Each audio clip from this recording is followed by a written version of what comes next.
সাধকের প্রতি সাগরের শ্রদ্ধা, মানুষের পরীক্ষা।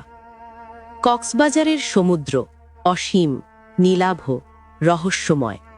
দিনের আলোতে তার ঢেউগুলো রূপালি ঝিলিক ছড়ায়।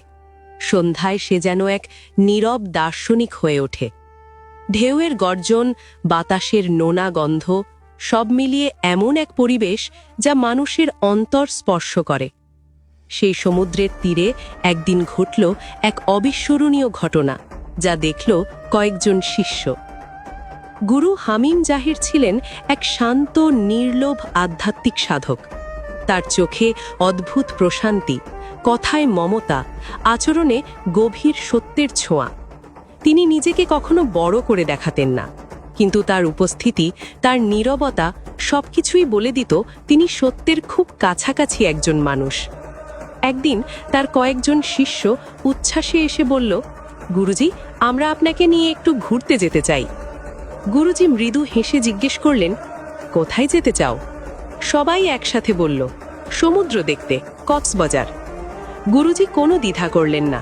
শিষ্যদের আনন্দই ছিল তার আনন্দ, তাই তিনি রাজি হয়ে গেলেন। কয়েকদিনের মধ্যেই তারা পৌঁছল কক্সবাজারের বিস্তীর্ণ সমুদ্র তীরে।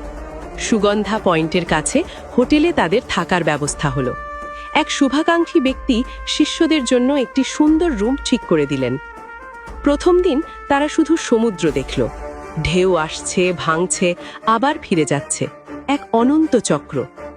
গুরুজি চুপচাপ বসে রইলেন, যেন সেই ঢেউয়ের মধ্যেই তিনি কোনো গভীর শিক্ষা পড়ছেন। দ্বিতীয় দিন আনন্দে ভরে উঠল। শিষ্যরা বালিতে দৌড়ালো, হাসলো, ছবি তুলল। গুরুজি দূর থেকে তাকিয়ে রইলেন। তার চোখে ছিল স্নেহ আর এক অদ্ভুত প্রশান্তি। তৃতীয় দিনের সকালটা ছিল অন্যরকম। আকাশ পরিষ্কার, বাতাসে হালকা লবণাক্ত গন্ধ, আর ঢেউগুলো একটু বেশি চঞ্চল। শিষ্যরা দৌড়ে এসে বলল, গুরুজি, আজ আমরা সাগরের সাঁতার কাটব, আপনাকেও আমাদের সাথে নামতে হবে। গুরুজি সাগরের দিকে তাকালেন, তারপর মৃদু হাসলেন।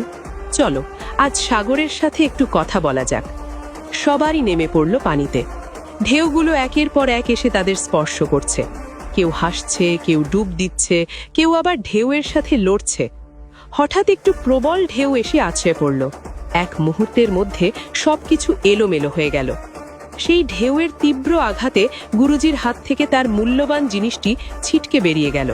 ঠিক সেই মুহূর্তে শিষ্য মুখে লেগে ব্যথা ছড়ালো, আর জিনিসটি এক নিমিষেই সাগরের উত্তাল ঢেউয়ের সাথে ভেসে গেল অজানার দিকে। শিষ্যরা চিৎকার করল, গুরুজি, আপনার জিনিসটা আমরা হারিয়েছি। কিন্তু গুরুজির মুখে কোনো দুঃখ নেই। তিনি শান্ত কণ্ঠে বললেন, যা তোমার নয় তা একদিন চলে যাবে, আর যা সত্যিই তোমার তা কখনো হারায় না। শিষ্যরা চুপ হয়ে রইল। হৃদয়ে নেমে এলো এক অজানা শূন্যতা, আর সেই সঙ্গে গভীর শিক্ষা। তাদের চোখে অবিশ্বাস, মনে প্রশ্ন, কিভাবে সম্ভব? হঠাৎ ঘটে গেল এক অলৌকিক ঘটনা। সাগরের শক্তিশালী স্রোতের বিপরীত দিকে, যেখানে জল একরাশ শক্তিতে প্রবাহিত হচ্ছিল, সেই হারানো জিনিসটি ধীরে ধীরে এগোতে লাগল। প্রায় ধরা অসম্ভব দূরত্ব পেরিয়ে সাগরের মধ্য দিয়ে অলৌকিকভাবে গুরুজির হাতে ফিরে এলো সেই জিনিসটি। শিষ্যরা স্তব্ধ, সবাই অবাক হয়ে চেয়ে থাকল। কেউ ফিসফিস করে বলল, সাগর নিজেই ফিরিয়ে দিল। গুরুজির চোখে মৃদু হাসি, মুখে কোনো বিস্ময় নেই। তিনি শান্ত কণ্ঠে বললেন, প্রকৃতি কখনো অন্যায় করে না, সে শুধু সত্যকে চিনে নেয় এবং সম্মান জানায়। এই দৃশ্য শিষ্যদের হৃদয়ে গভীর ছাপ ফেলল। তারা বুঝল, মহান হওয়া মানে শুধু বড় কিছু করা নয়, বরং এমন এক অবস্থায় পৌঁছনো যেখানে প্রকৃতিও তোমার সত্যকে স্বীকার করে। কিন্তু সময়ের সাথে সেই অনুভূতি ফিকে হয়ে গেল। কয়েকদিন পর তারা ফিরে এলো তাদের স্বাভাবিক জীবনে। আবার শুরু হলো আগের মতো, ছোট স্বার্থ, অহংকার, হিংসা। একদিন একজন শিষ্য নিঃশব্দে বলল, আমরা তো সেই ঘটনা দেখেছিলাম, তবুও আমরা বদলালাম কেন? কেউ উত্তর দিল না, কারণ উত্তরটা কঠিন। ঘটনা মানুষকে স্পর্শ করতে পারে, কিন্তু পরিবর্তন আনতে পারে না যদি মানুষ নিজে না চায়। গুরু হামিম জাহির একদিন বলেছিলেন, সত্য তোমার সামনে আসবে, কিন্তু তাকে গ্রহণ করার সাহস তোমাকেই খুঁজে নিতে হবে।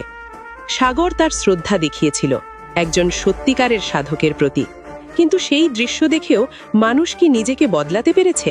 এই প্রশ্ন আজও বেঁচে আছে প্রতিটি মানুষের হৃদয়ের গভীরে।